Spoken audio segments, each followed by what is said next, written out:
Good morning and welcome to my gluten-free kitchen. I am Amy. I am going to be baking up some gluten-free chocolate chip banana bread this morning. This recipe is one that I found on Pinterest, courtesy of Gimme Delicious. She is the brunch time baker. You can find her on Pinterest as well. This recipe is up on my gluten-free GF breads board on Pinterest at Amy GF Girl, so you can find exact ingredients there. But I'm going to go ahead and bake it up with you this morning. My oven is already set to 350 degrees. It is preheating. I've got my bread pan here that I spray with coconut oil to prevent sticking, so that's all set. I'm going to start with the wet ingredients first. You're going to need 2 eggs. So we're going to go ahead and crack this right in the bowl. No need to use a mixer. You can do everything by hand. It mixes up really well just as is. We're going to do a ½ teaspoon of vanilla extract, continuing with the wet ingredients. I like to do wet first and then add in my dry. I find that it works easy that way and mixes well. We're going to do 1 stick. I've already softened 1 stick of butter, so we're going to add that in. And then a ½ cup of sugar, and instead of using refined white sugar, I like to use coconut sugar.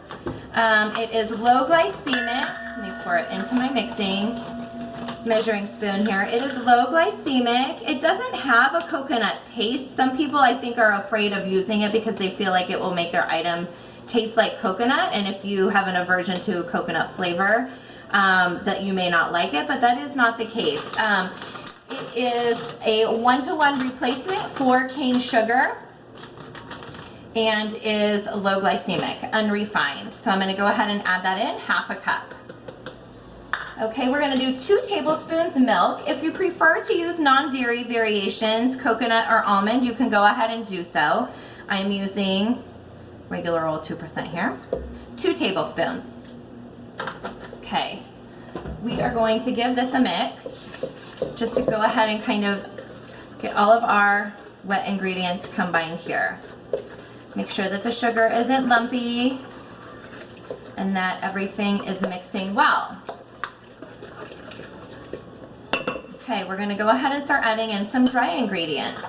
For the flour, I'm using my own combination flour that I pre-mix and keep in a large canister so that I have it on hand whenever I need to bake.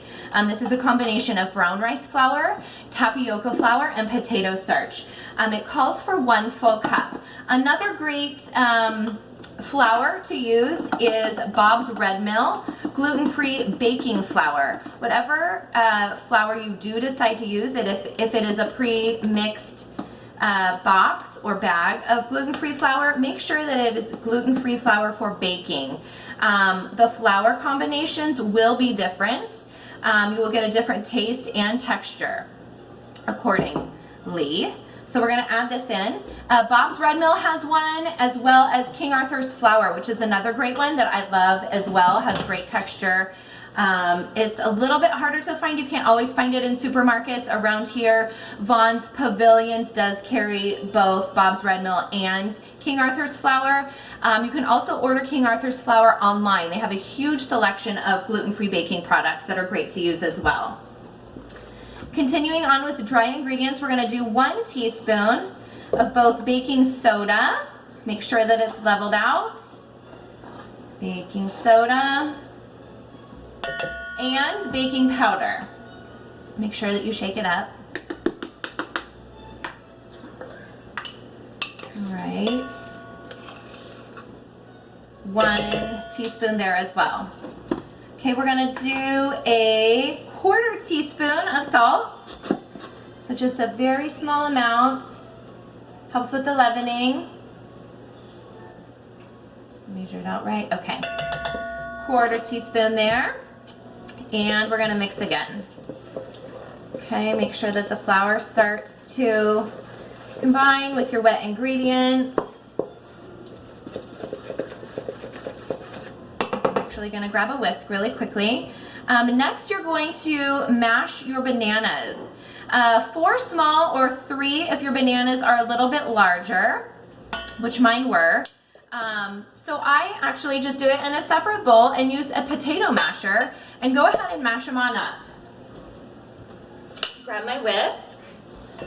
So I am going to make sure that all the flour is down from the sides of the bowl so that you're mixing in all of the dry ingredients with the wet at all times. Go ahead and whisk it. Make sure that there's no lumps, everything is combining, and it is smoothing out well.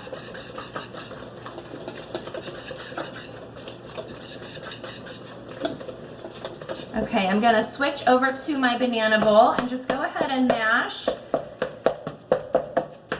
Try to get rid of some of the lumps. You can leave it chunkier if you prefer. Hi. Yes, would you like to pour in the chocolate chip? My little helper here. Okay. Just 1 second. All right, so bananas are... You want to say hi? Hi. Okay. Pour? Just a moment. Okay. Move our pan over. All right, we're going to pour in the banana first. It is mashed, ready to slide in.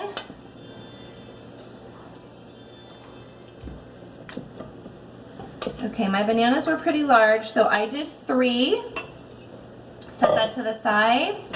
And we're gonna fold in the bananas since we have already whisked the batter. Come on over, we're ready for those now.